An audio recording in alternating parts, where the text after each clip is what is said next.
That ruling in Israel comes as talks intensify over the draft and its rules and regulations here in the U.S. This past week, we brought you a proposal on Capitol Hill that would require women to sign up for selective services.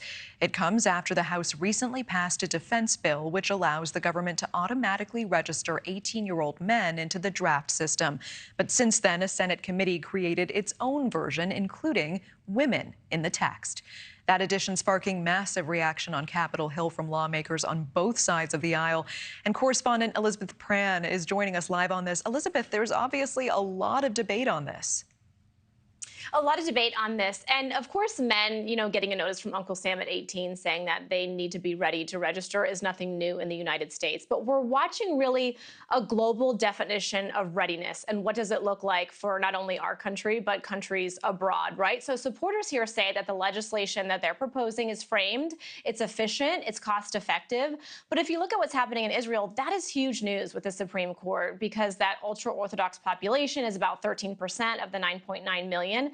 And politically, it could be tough for Prime Minister Netanyahu, right? But therein lies the political divide. What is readiness? What does it look like? So what if there was a draft reinstatement? Would we be ready? So lawmakers are pointing to rising tension overseas. They're pointing to Asia and Taiwan, and they're saying, look, at this House bill auto-registers men between 18 and 25. That's nothing new, right? The Senate language that was added to the National Defense Authorization Act, we've seen this time and time again, right, Natasha? They add language into bills as they toss them back and forth, would require women to register. There has been no draft since 1973, right? The point of this is registration. The point of this is what if there were a draft. So if you look at a map, I'm going to put it up on your screen, and you have those who are automatically opted in. You have those who can opt in and opt out. If you look at the auto registration, that's the majority there. Illinois, Alabama, Florida, Georgia, Texas. You have fewer who give you the option to opt out, such as New York and Iowa and others.